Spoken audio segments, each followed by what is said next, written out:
In 2008, Elon Musk had two companies. Both were days from bankruptcy. He had poured every single dollar he had ever made into both of them. His marriage had just collapsed. His rockets kept exploding. His cars were not being delivered. His investors were leaving. His friends told him to quit. He had one last chance. One final launch. One final bet. If it failed, everything was over. This is not the story of the world's richest man. This is the story of the moment. He almost wasn't. Elon Musk was born in 1971. In Pretoria, South Africa. His childhood was difficult. His parents divorced when he was 9. He was small. Awkward. Obsessed with books and computers. In a way that made other children deeply uncomfortable. He was bullied so badly that a group of boys once threw him down a flight of stairs and beat him unconscious. He spent weeks in hospital. He taught himself to code at 10. Sold his first video game at 12. For $500. At 17. He left South Africa alone. With nothing.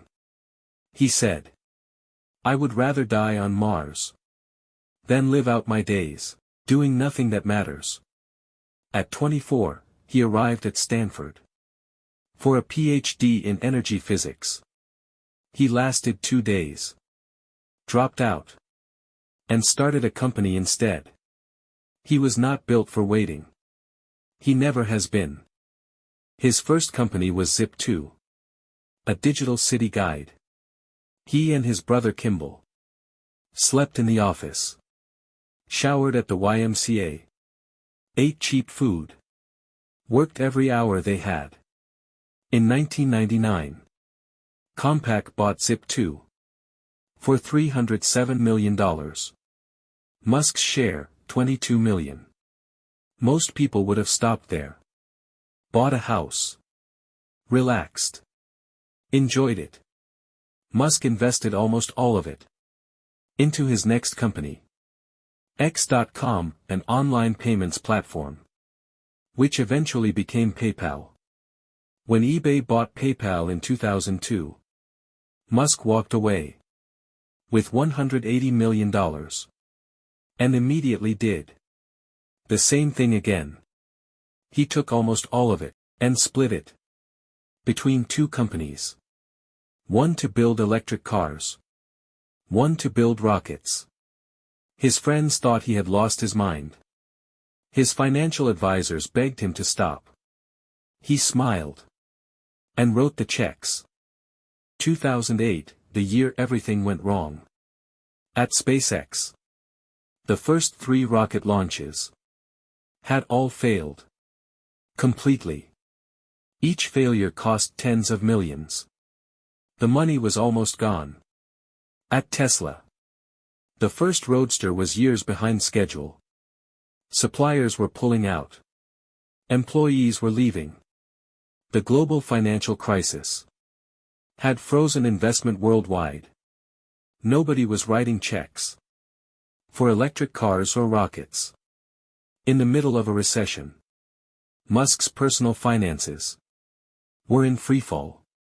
He was borrowing money from friends to pay rent. His first wife had filed for divorce. His second engagement had collapsed. He told a close friend, "I feel like I am eating glass and staring into the abyss." He appeared on a television interview and broke down crying on camera. The man who had sold 2 companies for hundreds of millions of dollars was sitting in his office alone, trying to figure out how to make payroll for his employees. He had one final chance. SpaceX had enough money for exactly one more launch. 1. If it failed, SpaceX was finished. And without SpaceX, Tesla would almost certainly Follow it into bankruptcy. September 28, 2008. The rocket launched. And this time, it did not explode. That successful launch saved SpaceX. 3 months later, SpaceX won a $1.6 billion contract from NASA. Tesla, on the same day as the SpaceX launch, closed a funding round that kept it alive. Same day, both companies saved within hours of each other. From that moment, everything changed. Tesla delivered its first cars. Then the Model S. Then the Model 3. Then the world's best-selling electric car. SpaceX became the first private company to send astronauts to space.